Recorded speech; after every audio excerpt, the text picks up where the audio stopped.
Today is all about one thing, that is building your vocabulary. I am going to teach you a lot of different words, mostly advanced words, to help you be more precise so that you can say exactly what you want to say. I've taken some of my very best vocabulary lessons and put them right here in this video. So if you are interested in building your vocabulary, I recommend that you subscribe, turn on notifications so that you'll learn about future lessons, like future vocabulary lessons, and I can become your teacher. Now let's start this vocabulary marathon, and I am sure that you are going to learn some new words and phrases.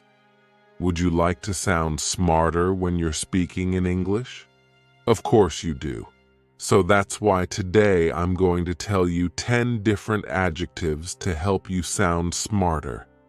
The adjectives that I'm going to talk to you about today are a little more academic, and they're great adjectives because they're very descriptive, very precise, and that is a great way to improve your fluency because you're better able to express your thoughts, your opinions, your ideas, and they just so happen to be 10 of my favorite adjectives that I like to use because I want to sound smart. I'm going to give you the pronunciation of these adjectives, tell you what they mean, and how they're commonly used. So let's begin. The first word is ubiquitous, and ubiquitous has 4 syllables. That first syllable is just like you're saying the letter U. Ubiquitous, and the stress is going to be on that second syllable. Ubiquitous, ubiquitous. Ubiquitous means existing or being everywhere. It is something that you see everywhere you go. It could be a shop, a store, and you find it all over the world. For example, you have companies that you see everywhere, like Starbucks, McDonald's. Wherever you go, whether you like it or not, you see these places. They are ubiquitous. It could also be used to talk about maybe a word, phrase, or expression that you might commonly hear that is ubiquitous. You hear it all the time. You wouldn't really use it to talk about a person that you see all the time because, again, there is only one person. Ubiquitous is talking about something where there is a lot. It is a lot more than just one. It's everywhere. It's ubiquitous. Local coffee shops are ubiquitous in my hometown. The next word is cumbersome. The word cumbersome has 3 syllables, and the stress is on the first syllable, cumbersome, cumbersome. Something that is cumbersome is something that is difficult, something that is burdensome, and usually it's often talking about something that is physical, that is difficult to move or carry, maybe because it has an awkward shape, or maybe it's really heavy and it is cumbersome to move something from one place to another. It's not always used to talk about an object. It can be used to talk about a situation as well, something that is difficult, problematic. We could say that it is cumbersome. It's a cumbersome situation, a cumbersome challenge, a cumbersome life. Moving the furniture outside was really cumbersome. The next adjective, and it's one of my favorites because, well, it kind of describes me, is facetious. Facetious has 3 syllables, and the stress is on that second syllable.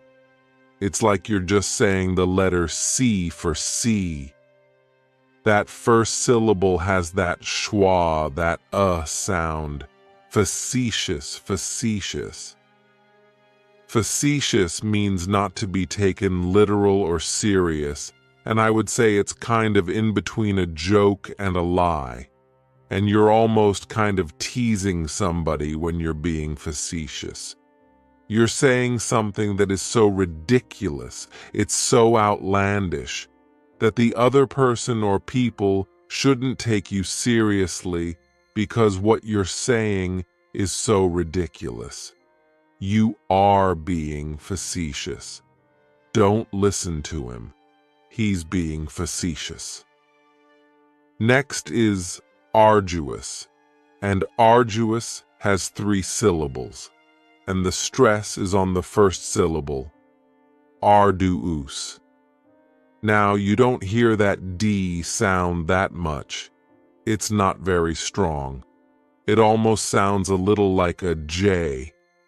Arduous, arduous. Something that is arduous is difficult because it requires a lot of exertion, a lot of thought, a lot of energy. And it's often used to describe something that you have to do, like a task, an arduous task, an arduous problem, an arduous chore. It requires a lot of exertion, and it's because of that, it's just really difficult. It's arduous. Building the sandcastle was an arduous task.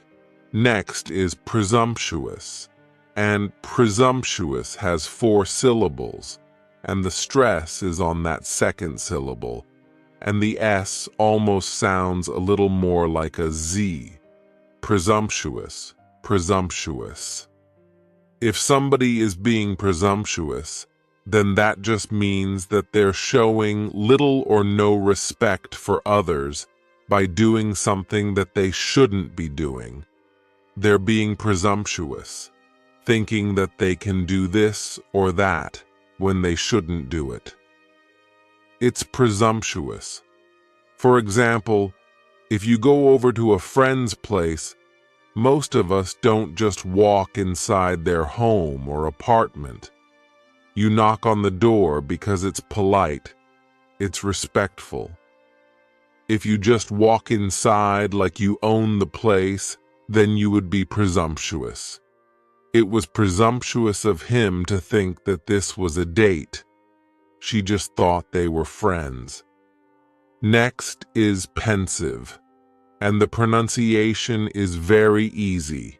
Just 2 syllables, and the stress is on that first syllable. Pensive, pensive. Now, if somebody is pensive, that just means that they are in deep thought. They're really thinking about or reflecting on something. It's almost like a dream-like state. You're in such deep thought, you've just tuned out the rest of the world.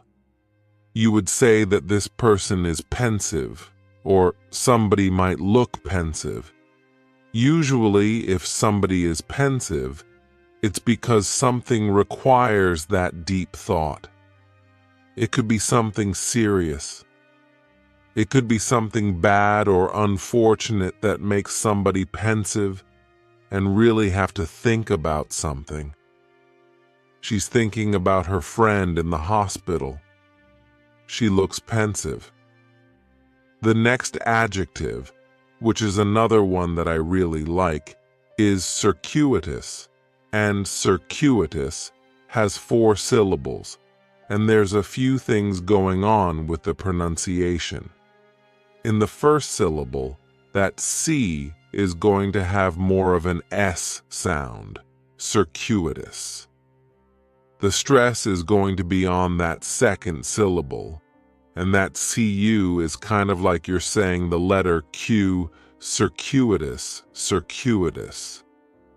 Circuitous is talking about a very roundabout way to get somewhere, where you're just not taking the most direct route. And I think we've all probably tried to go somewhere, and maybe we got a little lost, and we went way out of our way, and we ended up taking a circuitous route. Frequently, it's used with this word when talking about the direction that you go. A circuitous route, a circuitous path. And it is just this windy, roundabout way that you try to go and get somewhere. Circuitous. We took a circuitous route to reach our destination. Next is conscientious. And this is a great adjective to describe maybe yourself or someone else. And I think the pronunciation is what makes many learners avoid this word, because they look at it and think, what's going on there? So, conscientious has 4 syllables, and the stress is on that third syllable, N. Conscientious, conscientious. That second syllable is what really confuses people, because that sigh almost sounds like you're saying she. Conscientious, conscientious. Someone who is conscientious just means that they have a moral responsibility to do their work carefully and also, treat others with respect and be fair to others. Someone who's conscientious is really able to put themselves in another person's shoes and really see how they feel and empathize with them. They are aware of their surroundings, and because of that, we would say they are conscientious. Great word. She's very conscientious of her health. The next word is meticulous, and this word has 4 syllables, and the stress is on that second syllable. Meticulous, meticulous.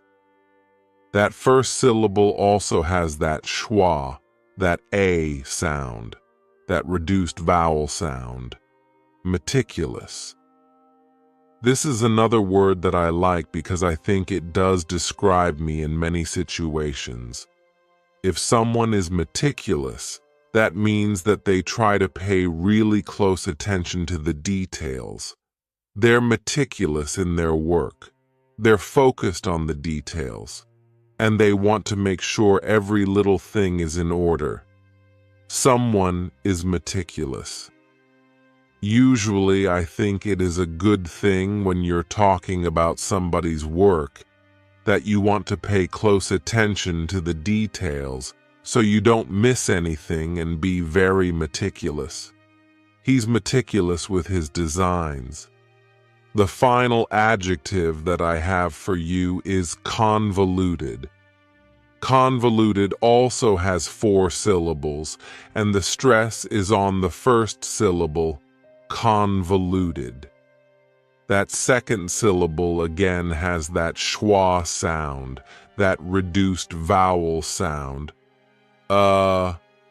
Convoluted, convoluted. If something is convoluted, it means that it is extremely difficult to follow, because things are connected and intertwined and mixed around in a way that's difficult to understand. That means that something is convoluted. It can be used to describe a story or an argument, or maybe even a sentence that is hard to follow, and it doesn't make much sense. It's convoluted. The story was convoluted because there were so many different people involved. So, those are 10 super awesome adjectives that will help you sound smarter when you're having a conversation in English. It'll also help you be more descriptive when you're expressing your thoughts, your ideas, your opinions. So, please use those adjectives. Welcome to today's lesson, which is more of a vocabulary lesson because I'm going to talk to you about 10 amazing adjectives that you can use to sound more academic, more professional, and more competent when you're speaking English. These are not words that you're going to hear every day on the street. Instead, you're more likely to hear these adjectives in presentations, debates, or in-depth conversations that are a bit more serious because these are words that sound more professional, more convincing, and they give us a bit more authority when we're speaking about a topic. So, I'm going to tell you the adjective, show you how it's phonetically pronounced, give you the meaning, as well as a sentence so you can see how it's used in context. Are you ready? Let's begin. So, the first adjective I have for you is germane. Now, this is 2 syllables, and the stress is on the second syllable, germane. It means that something is relevant, that it is closely related to something else. We could use it in a sentence and say, your statements are not germane to the central argument. The next word, and it's one that I really like, is preposterous. This adjective has 4 syllables, and the stress is on that second syllable, preposterous. Remember that OS has that schwa, that sound.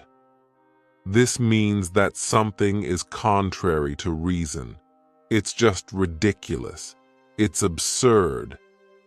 The way it's used is somebody would usually say something and it's ridiculous, it's absurd, and the other person would say, that's preposterous, that's absurd, and that's preposterous. You're not gonna like this video, that's preposterous. Next is a very cool word, perfunctory. Perfunctory has 4 syllables, and the stress is on that second syllable, that funk. Perfunctory. That third syllable has the schwa, and it's going to end with that long E sound. Perfunctory, perfunctory. If something is perfunctory, it means that you're doing something out of routine. You're doing it without even thinking about it. It's habit. It's a ritual. You just do it in haste without giving it much thought, and we would say that it is perfunctory. When she saw us, she gave us a perfunctory smile. The next adjective is truculent, and this word has 3 syllables, and the stress is on that first syllable. Keep in mind that xiu is pronounced like you're saying the letter Q, trq lund. That last syllable has the schwa, truculent. If somebody is being truculent, that means that they're being fierce, a little cruel, kind of very aggressive, aggressively hostile. If someone's being truculent. So it's not a good word. It kind of means that this person is upset with you, maybe because of something you said, and they're just being a bit cruel, they're truculent, they're standoffish. Sometimes when I've had a really bad day and I don't want to talk to people, and I'm just upset, I can be kind of truculent with others. If they're trying to approach me and I don't want to deal with anybody, I can be truculent. A great example would be in politics. People maybe do something wrong and the media wants to talk to them about it, and they're angry. They don't want to speak to the media, and they might be truculent. So we could say politicians are sometimes truculent with the media. Another great word is this one right here, austere.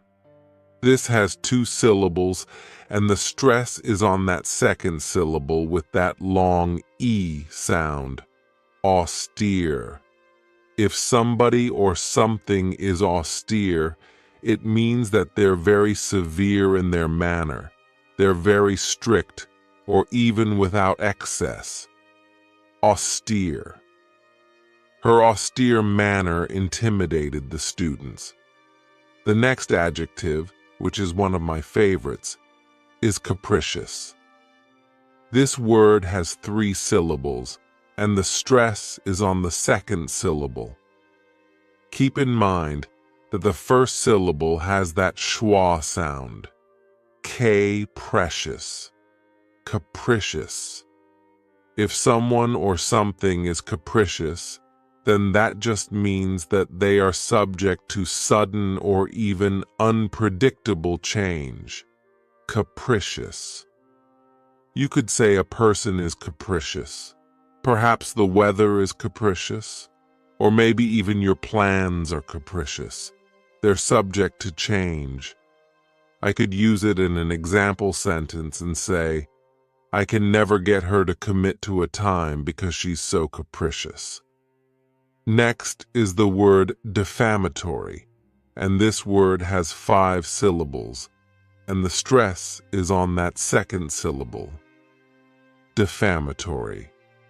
It's not a good adjective, because if something is defamatory, we're talking about false or unjustified harm caused to one's reputation.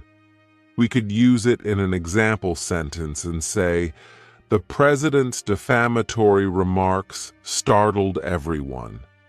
The next word, which is another one of my favorite adjectives, is esoteric. This word has 4 syllables, and the stress is on that third syllable. Esoteric. When we describe something as esoteric, we're talking about something that's really understood by a small group of people because they have knowledge or interest in that thing. Usually it's somebody that has direct experience with it, so we say that it is esoteric. For example, somebody could have esoteric knowledge about something. Maybe they have an esoteric experience because there's just a few people that really understand and know what it's like. I spent 6 months in the woods hiking the Appalachian Trail. It was an esoteric experience. Another great adjective is nascent, and this word has 2 syllables, and the stress is on that first syllable. It has the long A sound, nascent. That second syllable has that schwa, nascent. If something is nascent, then that just means it's beginning to exist or beginning to develop. It's at the early stages. It is nascent. We can use it in a sentence and say, the project is at a nascent stage of development. Another very cool adjective is quintessential, and this word has 4 syllables, and the stress is on the third syllable, quintessential. When we say that something is quintessential, it means that it is representing just the most perfect example. It's quintessential. Now, let me give you the quintessential example sentence. Bookish English is the quintessential channel to learn, practice, and improve your English skills. If you agree with that last sentence, please, please, please show us some love and hit that like button down below. Welcome to today's lesson. It is a super awesome, amazing vocabulary lesson because I'm going to teach you 10 different verbs to help you sound smarter. I say that they help you sound smarter because these are more advanced verbs. These are advanced vocabulary words that are very specific, very precise, that you can use in certain situations so that you can perfectly express your ideas, thoughts, and opinions and say exactly what you want to say. These verbs are going to help you do just that. Now, I'm not only going to tell you the verb and the meaning, but I'm also going to give you the pronunciation as well as an example sentence so that you can see how these words are used in context. That's very important. So without further ado, let's begin. The first word is to admonish, and admonish has 3 syllables, and the stress is on that second syllable, mon. Admonish, and this is a verb that we use with a direct object, to admonish someone, usually for doing something wrong, because what it means is to counsel or advise against something. It's kind of like you're scolding somebody in a way, but not because you are super angry and they did something really terrible, but they just did something wrong and it's not correct. Maybe it was a little rude, just interrupted me again while I was admonishing you for interrupting me. Have you ever been admonished for doing something? I definitely have been admonished for many things in my life. The parents admonished their child for telling a lie. The next wonderful verb is to advocate. This word has 3 syllables, and the stress is on that first syllable, advocate. To advocate means to show strong support for something. It could be support for a policy, it could be support for an issue, and you advocate for it. We often use it with the preposition for. You advocate for something when you are really passionate about something, you really, really, really believe in it, and you want to advocate for this thing. The teachers advocated for better pay. The next verb is to bemoan, and this verb has 2 syllables, and the stress is on that second syllable. You may also notice that that word in that second syllable kind of shares a similar meaning to the verb to bemoan, which means you are basically expressing that you are upset, you are distressed about something. It's kind of like you're complaining, and you might bemoan a situation that you are in. You might bemoan someone's decision if you disagree with it and you don't like it. You're not very happy with something that happened, and you bemoan the situation. She bemoaned having to look for another flight. The next verb is compel. This word has 2 syllables, and the stress is on that second syllable. Compel. What it means is to force or drive or maybe even encourage somebody to do something, some course of action, to do something that you want them to do. You really want to convince them to do something. Sometimes it can be done by force. You compel someone to do something because maybe you're threatening them in some way, shape, or form, and you are compelling them to do what you want them to do. The power of Chrysler compels you. But you're really just trying to get somebody to do this thing, to compel someone to do something. The police compelled him to tell the truth. The next verb is a good one. Embezzle. To embezzle, this verb has 3 syllables, and the stress is on that second syllable. Embezzle. What it means is to take money or maybe even property, but most of the time we're talking about money, and to do it in a fraudulent way. People are creating some false records, some false receipts, and they are taking that extra money and stealing it, and they are embezzling the money. You can embezzle money from a company. You can embezzle money from a bank. Lloyd Gross is a fictional salesman we invented to, how do I put this, steal from the company, embezzle, to commit fraud. I just got fired from Sweden's because you were embezzling. Now if you do this, it's a crime. So it is not a good verb. It's not a verb that you want to be associated with.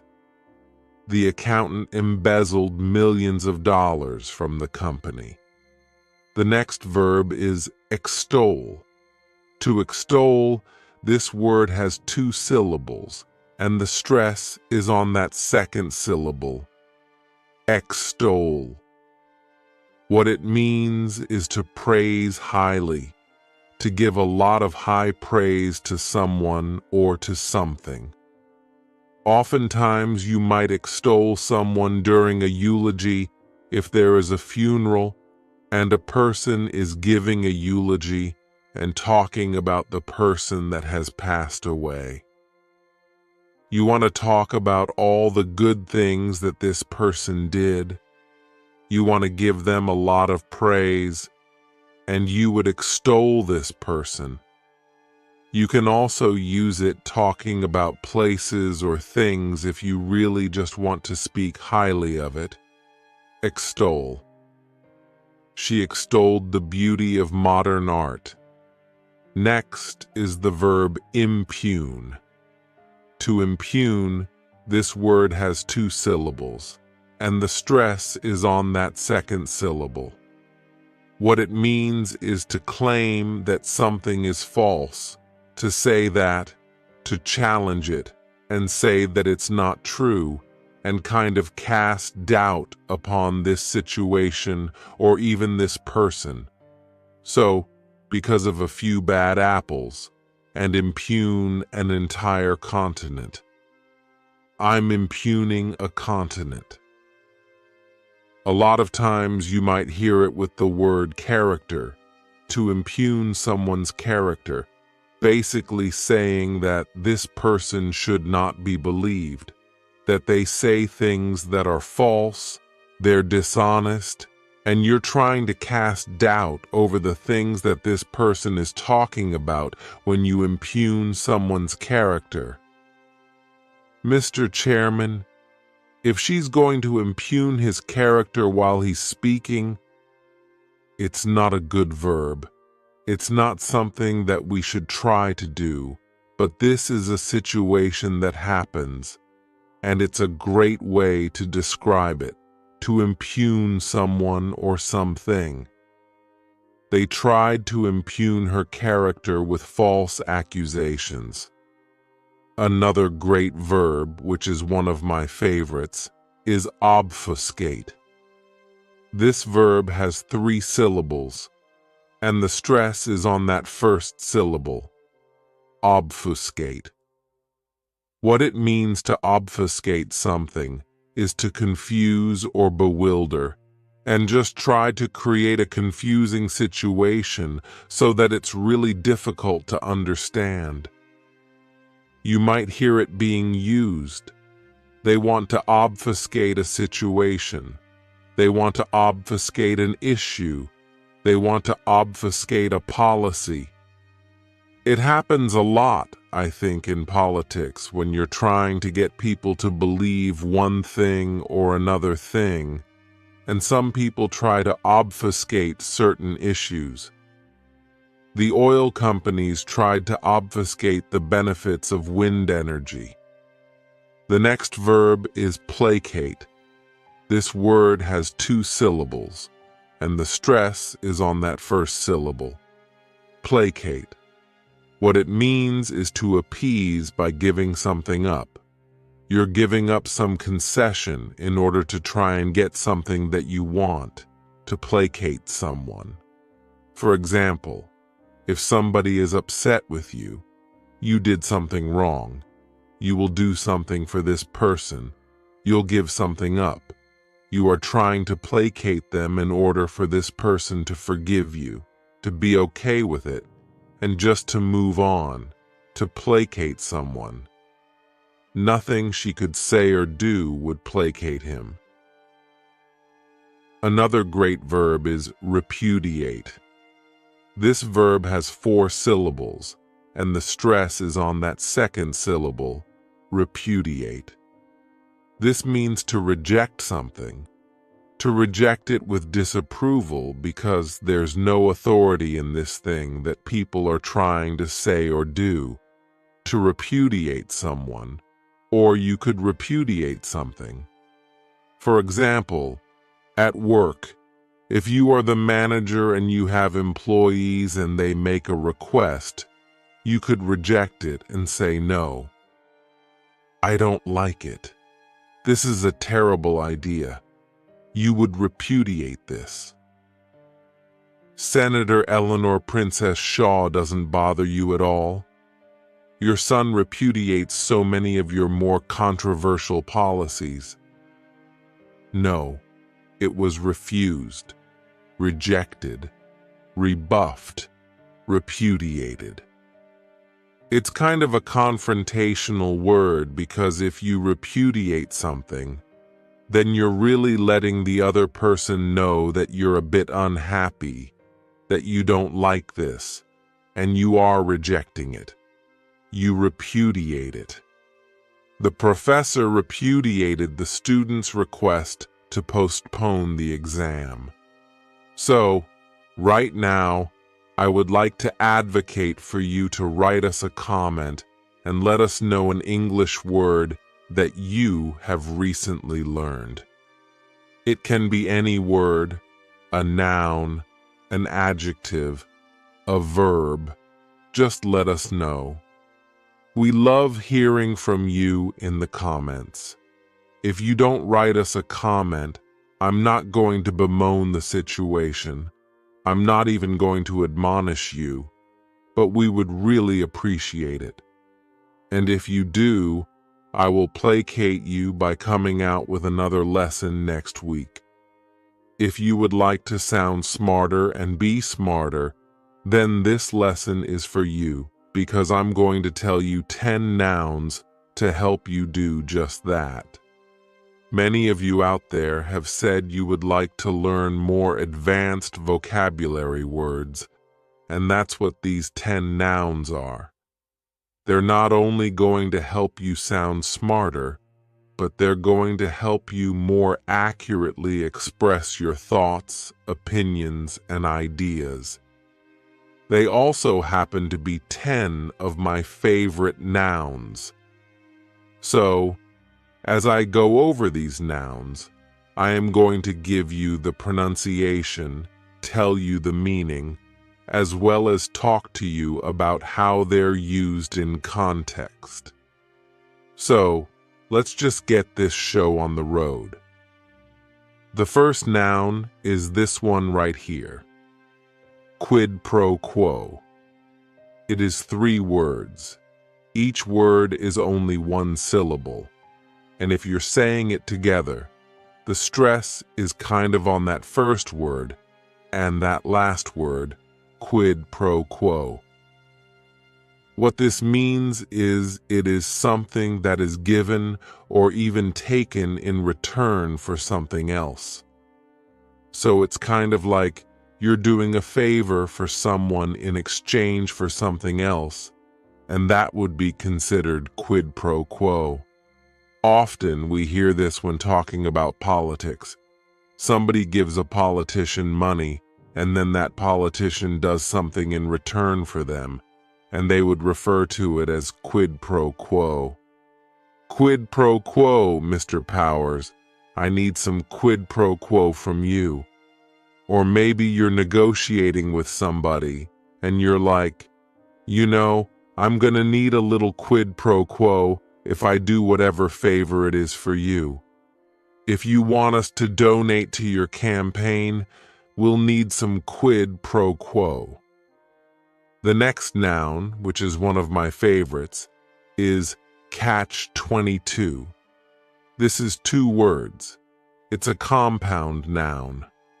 The word catch is just one syllable, and then 22 is 3 syllables, and the stress is on that final syllable, catch 22. The word comes from a famous book by Joseph Heller, which is titled Catch 22. The meaning of a catch-22, see if you can follow me, is it is a problem that cannot be solved because the solution to the problem is inherent in the problem itself. Now you may be thinking, what the heck are you talking about? It's often referred to situations where, again, you can't solve the problem because the solution is within the problem itself, and it's just like this circular loop. So, this is a great noun to describe this type of situation, and again, it's just like a standalone statement. When you are tough, they resent you, and when you are cool, they walk all over you. Catch 22. There's no unspoken thing. Well, it's a catch-22 because if you said it, then it would be spoken. Part of their parole is that they're required to have a job. It's a catch-22 of us. Not that many people are that excited to hire a felon. We don't really use this noun with any adjectives. It's just really that standalone statement, and you would describe something and say, it's a catch-22. Next is epitome, and this noun has 4 syllables, and the stress is on that second syllable, epitome.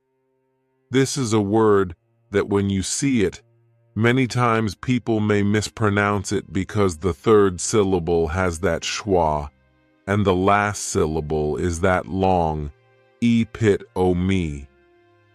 What it means is a person or thing that is typical of a class or group as a whole, something that possesses to the highest degree what this whole group is all about.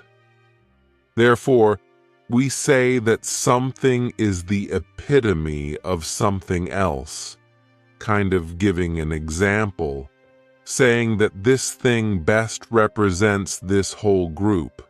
It's the epitome of something. Bookish English is the epitome of English teaching excellence. And if you agree with that statement, then go ahead and hit that like button down below. It's kind of like a quid pro quo. I teach you new nouns. You hit that like button. It's a fair exchange. Another great noun is dichotomy. This word has 4 syllables, and the stress is on that second syllable, dichotomy. That third syllable has that schwa, that sound, di-chot-o-my. What it means is the division or contrast between two things that are represented as being opposed or entirely different.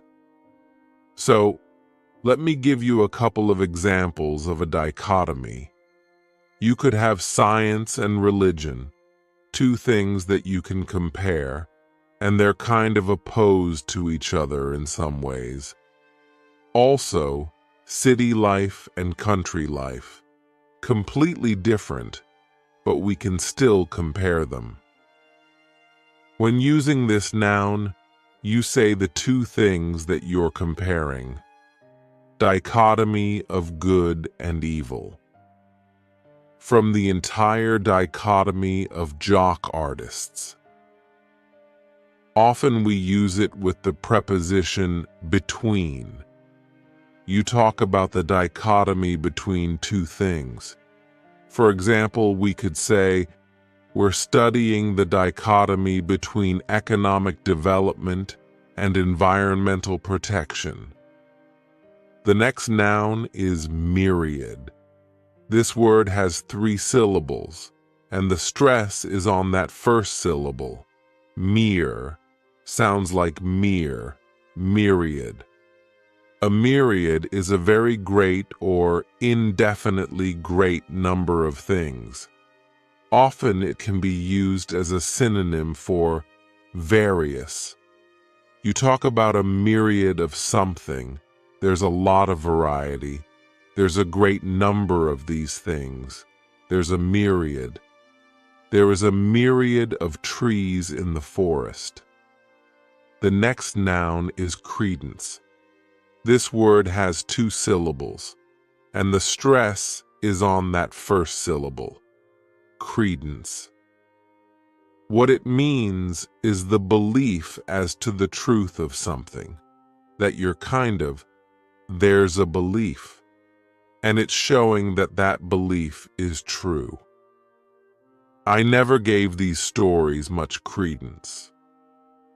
He's a criminal and a terrorist. People aren't going to give him credence. And though we give them no credence at all, Larry. Often you may find this noun with the verb give. Something gives a belief credence. It makes it seem a little more true. For example, the email they discovered gave credence to his unethical behavior. Next is malaise. This word has 2 syllables, and the stress is on that second syllable. Malaise. This is not a great noun. The reason I say this is because its meaning is a vague feeling of physical discomfort or uneasiness as an early sign of an illness. So, if somebody is just starting to feel ill, then it's very possible that they might experience malaise. I experienced bad headaches and malaise before deciding to go to the doctor. The next noun is sycophant, and this noun has 3 syllables, and the stress is on that first syllable. The spelling may throw people off to the pronunciation, but that "sic" is just pronounced sick, sycophant. The meaning of a sycophant is a person that tries to gain attention by flattering wealthy or influential people. So, this is not a good noun. You don't want somebody to call you a sycophant because it basically means you're sucking up to somebody else for no real reason. It's pathetic. Yeah, it's not good. Some sycophants in the media refuse to acknowledge the political corruption.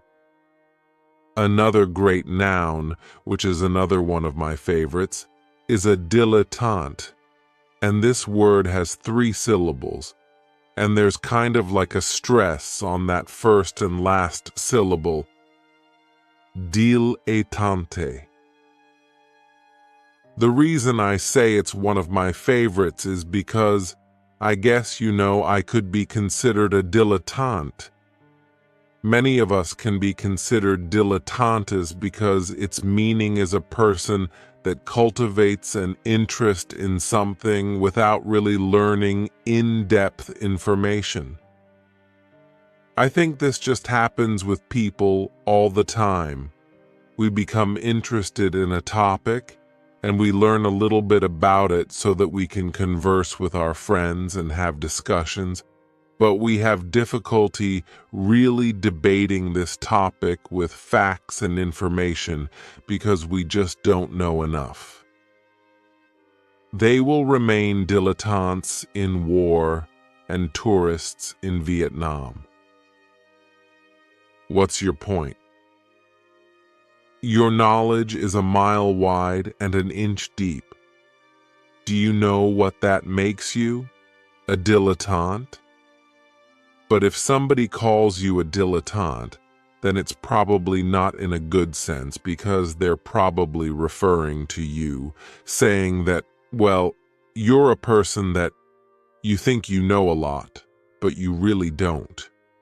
You want to think she knows a lot about health and nutrition, but she's really a dilettante. The next noun is zenith. It has 2 syllables, and the stress is on the first syllable, zenith. When talking about the zenith, you're talking about the top, the peak, the highest point or state of something or someone's condition. So, if you are at the top, the highest point, then you are at the zenith. It basically implies that you're not going to go any higher. So it's like saying you've reached the top. You're not going to go any higher, and things are just going to start going downhill from here. His athletic career has reached its zenith.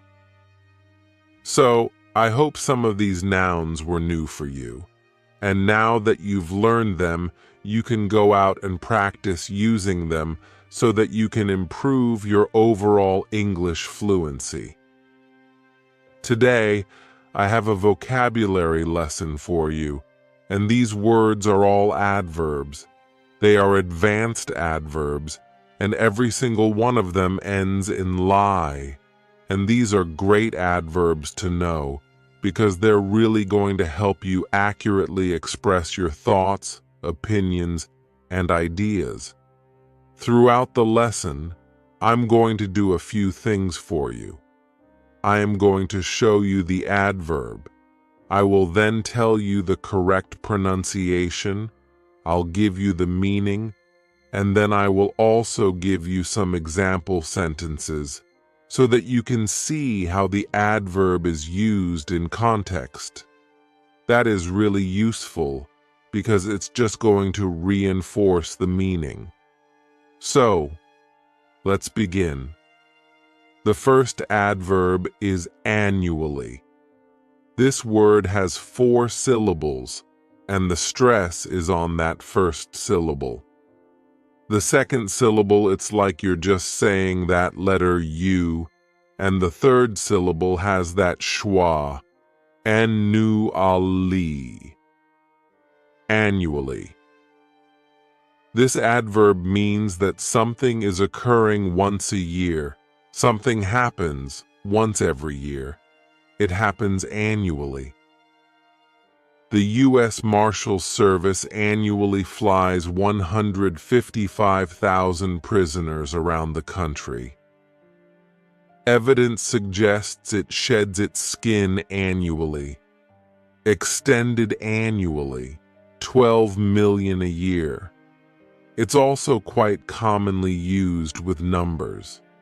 For example, when you're talking about banking, and maybe you earn interest on the money that's in the bank, you will earn interest annually. We could also use it and say, everyone should file their taxes annually. The next word is reluctantly. This word has 4 syllables, and the stress is on that second syllable. That third syllable also has that schwa. Reluctantly, reluctantly. What it means is that just unwillingness to do something, that you are not inclined to do this thing, reluctantly. I am asking for your help, but all he gives his loser son is grief and a place to live. Reluctantly, he gives that reluctantly. Each year, we have to pay our taxes annually, but I think most of us reluctantly file our taxes. It's not something we want to do, but we have to do it, and many of us do it reluctantly. The employees reluctantly came into work over the weekend. Then we have unabashedly. This adverb has 5 syllables, and the stress is on that third syllable, that bash, unabashedly. That second syllable has that schwa, that sound, unabashedly. What it means is just that you are not apologetic. You are not embarrassed. You are very certain about your position. You do something unabashedly, or maybe you say something unabashedly. She unabashedly told her boss that she wanted a raise. Then we have an adverb that I like to use, and that is vaguely. It has 2 syllables, and the stress is on that first syllable. Vaguely. Vaguely means that something is not clearly expressed, or something is not clearly stated. Does smell vaguely poisonous. You are exposing me to information and ideas that seem vaguely familiar. If I were to reach our rendezvous on Titan with the time stone still attached to your vaguely irritating person, Kramer, remember that whole deal with you selling Peter and your stories for his book, and then he gave them back to you, vaguely. We often use it with the word remember. I vaguely remember. What do I vaguely remember? I vaguely remembered the example. I vaguely remember you telling me to pick this up at the grocery store. The next adverb is one of my favorites, fervently. It has 3 syllables, and the stress is on that first syllable, fervently. What it means is that you are just showing great enthusiasm, great intensity to do something. For example, right now I'm fervently trying to explain the meaning of these new adverbs. They fervently worked around the clock in order to finish the project on time. Next, we have diligently. This adverb has 4 syllables, and the stress is on that first syllable, diligently. It just means that you are working very hard to accomplish something. You are very focused on the task at hand. Often it's used with the verb work. We have been working diligently on this problem. The person shares your concerns and is working diligently to find a solution. Senator Gates had a series of mini-strokes a few months ago, but we are working diligently to get him through his final term. I'm sure all of you are working diligently to build your vocabulary and learn new words, which is why you're here. The police diligently collected evidence in order to find the criminal. Then we have another great adverb, which is vicariously. This adverb has 5 syllables, and the stress is on that second syllable, vicariously. The third syllable, it's like that letter I just has that E sound, and the fourth syllable has the schwa, vicariously. What this adverb means is imagining a situation through the eyes of another person. Okay, and it's often heard over and over again in the same way. You live vicariously through another person. So if somebody else has this exciting life going on, and you're trying to imagine it, you might tell them, "Wow, I am going to live vicariously through you." Yes, I live vicariously through you. Remember, oh, I'm going vicariously through you guys. Can I marry, man? Uh-huh. I need to live vicariously through you. Just give up details. No, wow, I'm just going to live vicariously through you because you're doing all these cool and amazing things, and you're going to tell me about it, and I will imagine it. She lived vicariously through her children. The next adverb is hastily. This word has 3 syllables, and the stress is on that first syllable, hastily. What it means is just excessive speed, that you are doing something quickly, rapidly, and with great urgency. Because you're working so fast, you're not going to be able to put the same amount of care into it that you normally would, which means that you might be more likely to make mistakes if you are working hastily.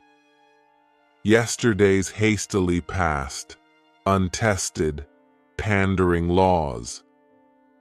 Perhaps I spoke hastily. Oh, the last-minute gift hastily bought on the way to the party. Often, I think of a situation where you're running out of time, and that's a problem, so you have to work hastily in order to get it done. They hastily completed the final report in order to meet the deadline. Then we have another great adverb, utterly. This word has 3 syllables, and the stress is on that first syllable, utterly. It means completely, totally, absolutely. Those are all synonyms for utterly. He was brilliant, utterly, utterly brilliant. She's insane, utterly mad. Completely and utterly alone. I prefer to use utterly because I think it adds a nice little emphasis to the verb or the adjective that you're describing. For example, his outfit is utterly ridiculous. Next is intently. This adverb has 3 syllables, and the stress is on that second syllable, intently. So this word means that you're just giving all of your attention to something, that you are sharply focused on this thing. I'm sure he's pressing his ear up against it and listening intently. Why is he watching us so intently? You are intently listening to someone. Maybe you are intently watching something. Are you guys intently watching this video? I hope so. I hope you listen intently to our lessons. So we work diligently to come up and create new English lessons for you guys each week. And I completely and utterly hope that you find them useful and that they're easy to follow. So if you were listening intently to this lesson, let me know in the comments. Tell me, and just write, I intently listened to this lesson. That way, I know that you were focused, you paid attention, and you understood all of these adverbs. Let me know in the comments. Thank you guys so much for watching. Don't forget to hit that like button. Actually, you can fervently hit that like button. Do it with some energy, some enthusiasm. I want to teach you 15 irregular verbs that I think will help you improve your overall English fluency. Now, these irregular verbs in particular are not as common as verbs like go or have, but they are very useful, especially in specific situations, which is why they are a bit more advanced. So, I'm going to give you the verb in 3 different forms: the present, the past, and the past participle. I will also tell you the meaning of the verb and then give you an example sentence so that you can see how it's used in context. The first verb that I have for you is arise, arose, arisen. That is the present, the past, and the past participle. And this just means to become apparent, to notice something. So, to give you an example, I could use it in the past and say, New problems arose last week, which delayed the project.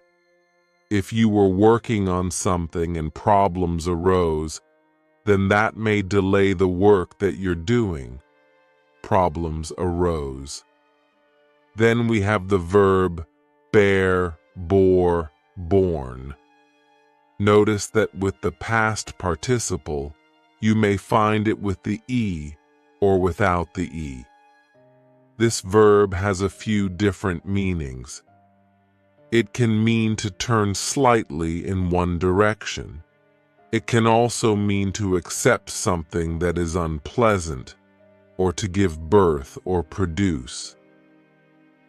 So, let me give you a few example sentences. I could say, if I'm giving directions, you need to bear to the left, or you need to bear to the right. This is a common way in which this verb is used in the present tense. Or perhaps I could say, he was the leader and bore the responsibility of his team.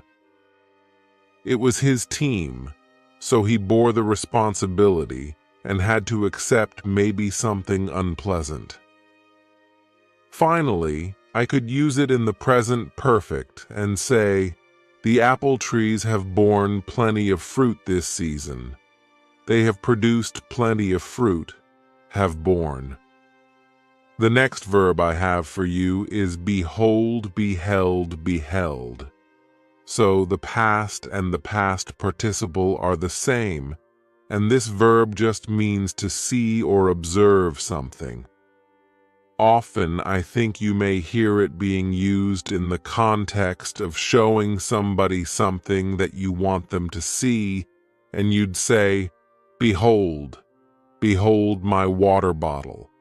Now, you'd want to show somebody something a little more exciting than a water bottle, but you get the idea as to how somebody might use this verb, behold, and then they would show somebody something that is important or maybe even a little surprising. The next verb is creep, crept, crept. Now this verb means to move slowly and carefully in order to avoid being heard. You don't want anybody to notice you. You don't want anybody to hear you, so you might creep through a room.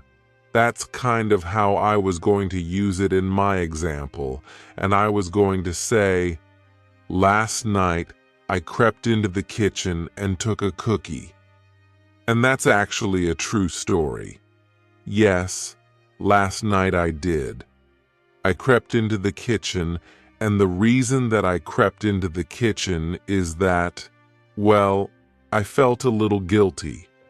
So I just didn't want anybody to hear me, and I crept into the kitchen. Notice how many times I say these verbs. I do that for a reason, so you will hear it again and again and again, because this works. This will help you remember. Then we have deal, dealt, dealt. This verb has a couple of different meanings. It can mean to distribute cards, or that you have some kind of business in commercial trading and you are buying and selling things. I think most often you would use it in the context of a card game and playing cards, and somebody would deal the cards. So I can give you an example sentence in which you could actually use all three forms of this verb. I could say, she deals the cards in the present tense, or in the past. She dealt the cards. Or if I want to use the past participle, I could give you a sentence in the present perfect. She has dealt the cards. Then we have forsake, forsook, forsaken. This verb means to abandon or to give up. For example, I think of usually some kind of promise or commitment that was abandoned. People take vows, so somebody could say, he has forsaken his vows. He has abandoned his commitment. his promises. He has forsaken his vows. Now, the next two verbs cause a lot of confusion, and I hope to clear up some of that confusion right now. So let's just start with lie, lay, lain. This verb means to assume a resting position or to be kept in a specific state. That's where you are. So let me give you an example. I will use it in the past, and I'd say, well, I didn't feel well. I lay in bed all day. This happened in the past. I assumed that resting position in my bed, and I lay in bed. Don't confuse this with the other meaning of the verb, which is to say something that's not true, that is actually a regular verb and ends in ed. But still, this irregular verb, lie, lay, lain, is confused with another irregular verb, which is lay, laid, laid. This verb means to put something down or to prepare something. Lay, laid, laid. So, let me give you an example, and we'll start with putting something down. Again, I can use one sentence and use all three forms. For example, I could say, we lay the baby on the bed in the present tense, or in the past. We laid the baby on the bed, or using the past participle, we have laid the baby on the bed. We have put the baby down. Then, to give you an example with its other meaning, to prepare something, I think you may hear somebody say, we've already laid the groundwork for this project. Laid the groundwork. They have prepared for the start of this project. So, please don't confuse these verbs. Lie, which is to assume a resting position, lie in bed, or lay, which is to put something down. I'm gonna lay my head down on the pillow. Then we have mean, meant, and this I think is actually a very common verb, but the meaning can be a little challenging. What this verb means is to intend, to refer to something. Often I think it's used when we're talking about questions. Well, what does this mean? I might ask students, well, what does this word mean? Or if I want to use it in the past and say, well, that is not what I was referring to, you may hear somebody say, well, no, that's not what I meant. That's not what I meant. I didn't want to refer to this thing. That's not what I meant. Then we have the verb overtake, overtook, overtaken. And this verb means to come from behind and move in front of. Often, I think you would hear this verb used in the context of driving because cars pass each other all the time, and you might want to overtake a car that is in front of you. I can give you an example and say, well, we overtook the bus because it was driving so slow.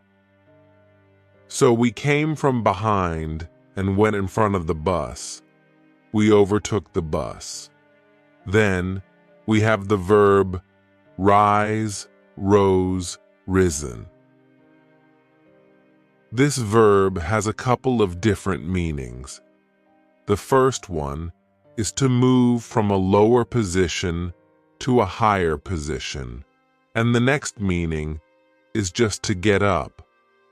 So, let's start with the first meaning, and I'll give you an example. I could give you a simple sentence and use all three forms. I could say, well, the sun rises, or in the past, the sun rose, or using the past participle, the sun has risen.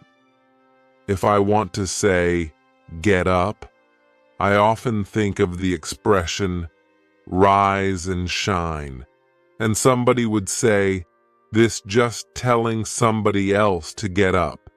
It's time to start your day. Rise and shine. Next is the verb swear, swore, sworn. And this verb means that you are making a promise to do something. Swear, swore, sworn. Let me give you another example in which you could use all three forms in this one sentence. I could say, he swears to tell the truth. Or in the past, he swore to tell the truth. Or he has sworn to tell the truth. Often, I think it's used in that context of you're making a promise in which you are going to tell the truth.